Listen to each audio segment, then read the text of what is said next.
जस का। सभी ऋषि महर्षि सुखदेव जी को प्रणाम करने लगे और जैसे जैसे सुखदेव जी आगे बढ़ते जाते उनको मार्ग मिलता जाता। सुखदेव जी महाराज परीक्षित के समीप में आए। परीक्षित ने सुखदेव जी के चरणों की वंदना की, पूजन किया। षोडशोपचार विधि से परीक्षित ने सुखदेव जी का पूजन किया और पूजन करके उनको एक दिव्य आसन पे बिठाया और दिव्य आसन पर बिठा करके परीक्षित जी ने कहा कि हे अवधूत वेशधारी सुखदेव भगवान, अहो अद्य वयं ब्रह्मन् सतसेव्याः छत्रबन्धवः कृपया तिथि रूपेण भवद्भिस्तीर्थकाः कृताः। प्रभु आपने आज मुझे दर्शन दे करके मुझे अत्यंत पुण्य का भागीदार बना दिया है। आपके जैसे महापुरुषों का दर्शन सामान्य लोगों को कहां प्राप्त होता है। मेरे ऊपर तो भगवान की बड़ी कृपा है कि मुझे आज आपका दर्शन प्राप्त हो रहा है। प्रभु आपके जैसे लोग जिस स्थान पर पहुंच जाते हैं वह स्थान तो तीर्थ रूप हो जाता है।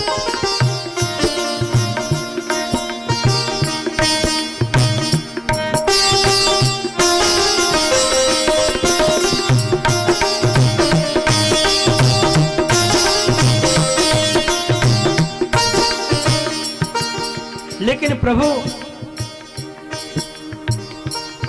मेरा एक प्रश्न है। सुखदेव जी बैठे हुए हैं, परीक्षित को देख रहे हैं। सुखदेव जी के मुखमंडल पर मंद मंद मुस्कान, परीक्षित जी को देख रहे हैं।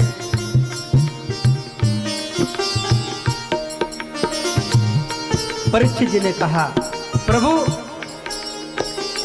अतः पृच्छामि संसिद्धिं योगिनां परमं गुरुम्।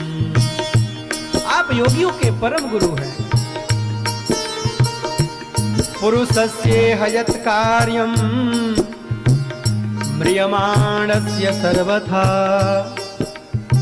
जो सर्वथा म्रियमाण है, जिसको यह ज्ञान हो गया है कि अब मेरी मृत्यु निकट है, उस व्यक्ति को क्या करना चाहिए, कृपा करके आप मुझे बताइए प्रभु।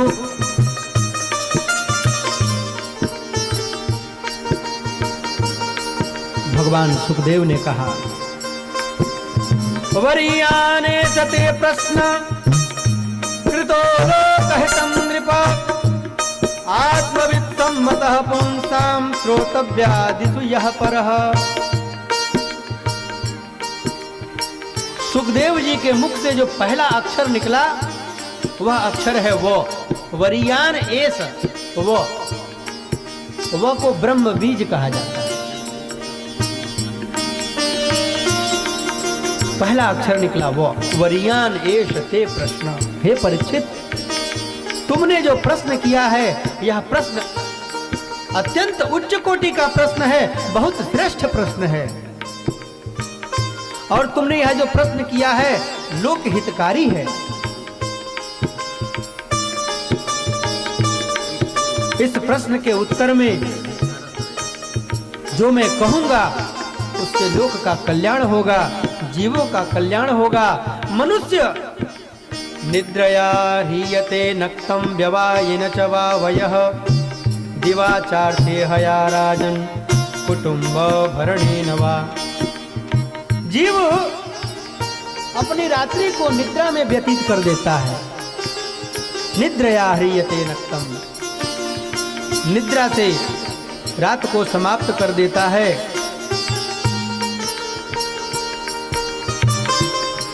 और भोग विलास करते हुए अपने जवानी को समाप्त कर देता है। दिवाच अर्थ इहया, और उसकी सारी जिंदगी धन कमाने में व्यतीत हो जाती है। कुटुंब भरणेन वा, और अपने कुटुंब का पालन पोषण करते करते उसकी वृद्धावस्था आ जाती है और वह अपने लिए कुछ नहीं कर पाता है। हे राजन परीक्षित, मनुष्य को चाहिए तस्मात् भारत सर्वात्मा भगवान ईश्वरो हरि श्रोतव्यः कीर्तितव्यश्च स्मर्तव्यश्चेक्षता भयम्। हे भारत, हे परीक्षित, मनुष्य को चाहिए कि वह भगवान की कथाओं का श्रवण करे, भगवान के गुणों का कीर्तन करे, हर समय हर क्षण भगवान का स्मरण करता रहे। हे राजन परीक्षित, इदं भागवतं नाम पुराणं ब्रह्म संहितं अधीतवान् द्वापरादौ पितुर्द्वैपायनात् अहम्। हे परीक्षित, मैंने जो अपने पिता वेदव्यास जी से भागवत का अध्ययन किया है वही श्रीमद् भागवत मैं तुमको सुनाऊंगा।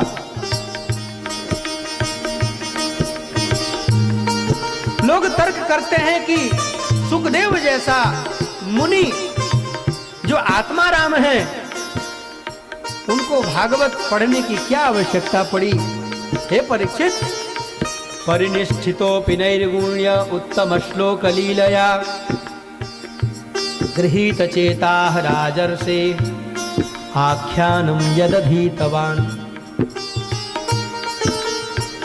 भगवान की लीला ऐसी है कि भगवान की लीला को जो व्यक्ति सुन लेता है तो कोई बहुत बड़े से बड़ा बैरागी महात्मा ही क्यों ना हो, यदि वह भगवान की लीला को श्रवण कर ले तो भगवान की लीला से आकृष्ट होकर के वह निर्गुण परमात्मा का ध्यान करना छोड़ देता है और सगुण परमात्मा, सगुण श्री कृष्ण के चरण कमलों में अपने मन को न्योछावर कर देता है।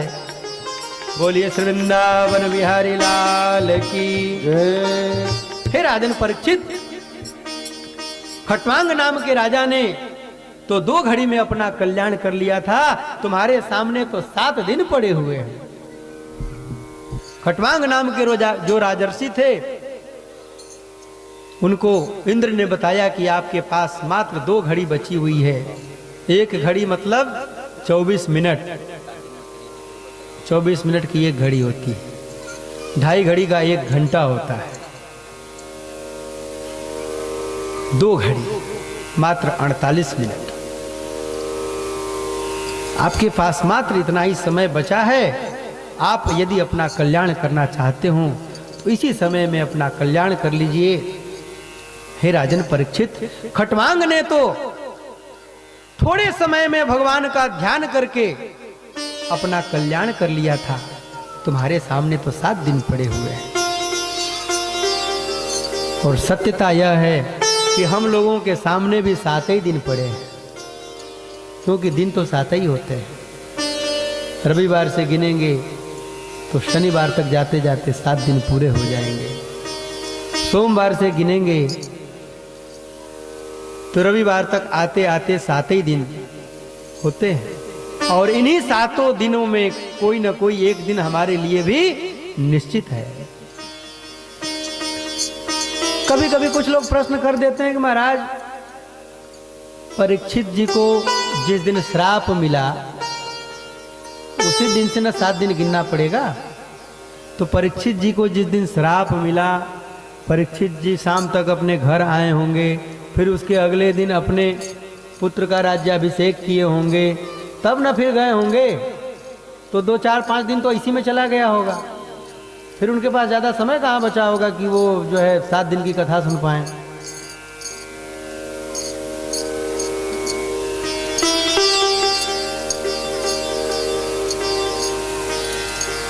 हाँ भाई देखो, अगर ऐसी बात है तो इसको व्याकरण की दृष्टि से घटाओ। श्रृंगी ने श्राप दिया, इति लंघित मर्यादम तक्षकम सप्तमे अहनि। तो सप्तमे अहनि, सप्त च म च, सप्त च म च। तो सप्त मतलब 7 और पवर का 5वां अक्षर है म। 5वां अक्षर है ना, तो 7 5 12, 12 दिन का समय मिल गया था परीक्षित जी को। अब उस समय कुछ ऐसी लीला हुई होगी भगवान की, जिस लीला के कारण 12 दिन का समय मिल गया।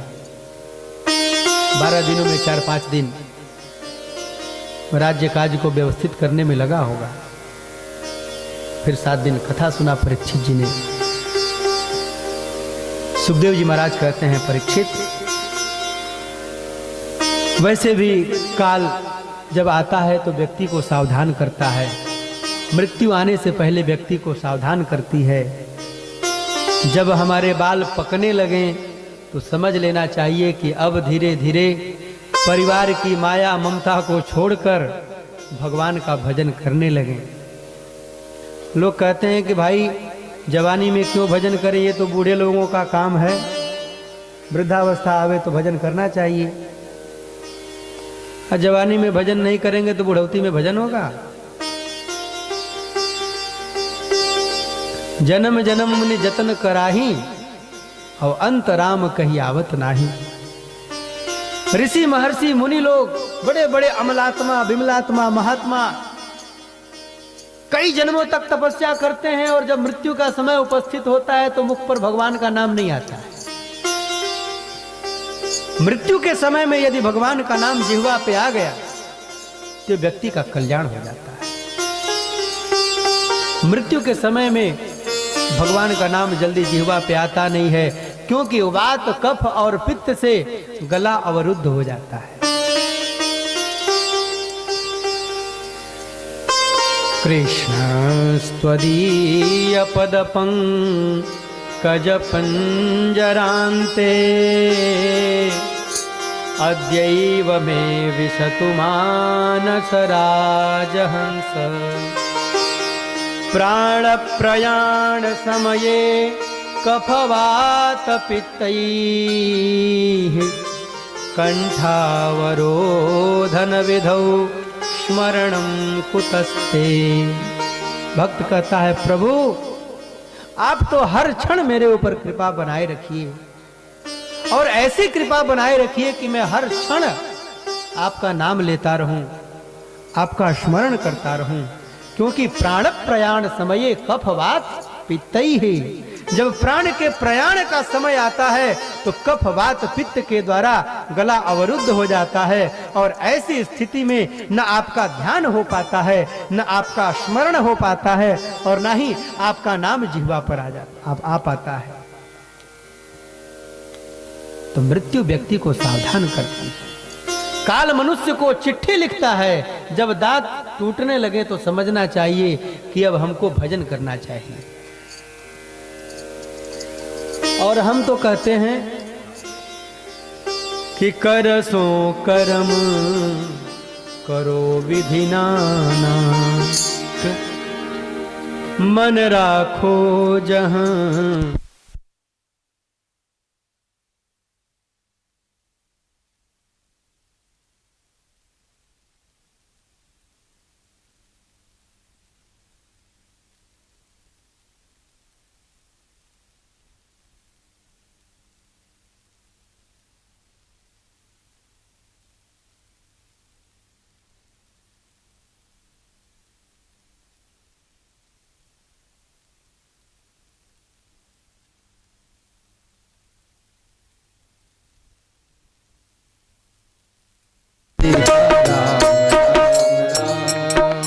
राम राम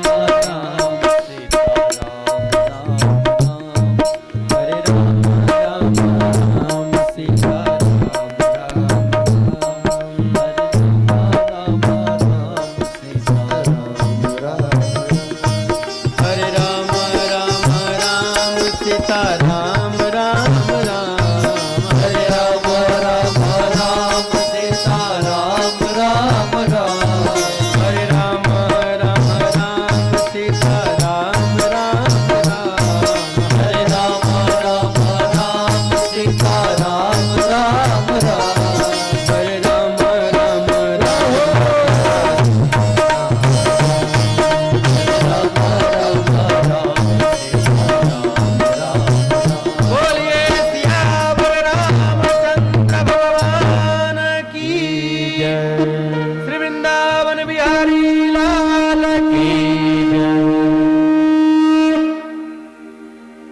काल मनुष्य को सावधान करता है, व्यक्ति को सावधान हो जाना चाहिए। जब कान जब कमजोर होने लगे, कानों से कम सुनाई दे, तो भजन को बढ़ा देना चाहिए। बाल सफेद होने लगे तो भजन को बढ़ा देना चाहिए।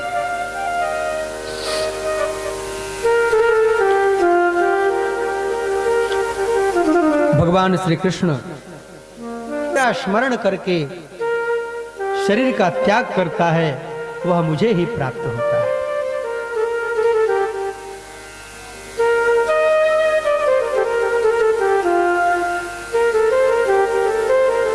सुखदेव जी वर्णन करते हैं, राजा परीक्षित, भगवान के स्थूल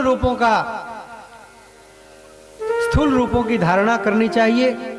यह संपूर्ण विश्व जो है, यह जो सारी सृष्टि है, यह सारी सृष्टि भगवानमय है।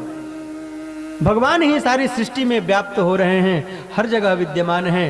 इस सारी सृष्टि में भगवान को ही देखना चाहिए, भगवान की ही धारणा करनी चाहिए।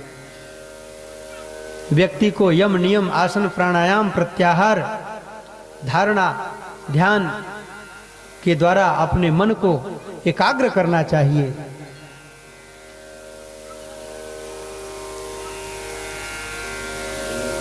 राजन परीक्षित, यह सारा संसार, सारा विश्व भगवानमय है।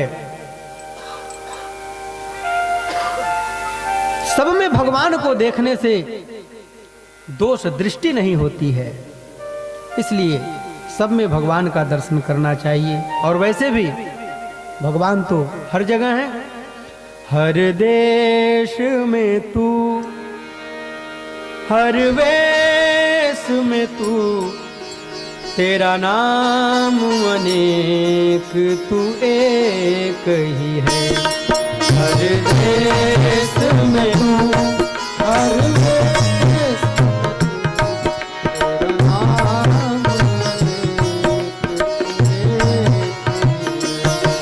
हर देश में तू, हर वेश में तू, तेरा नाम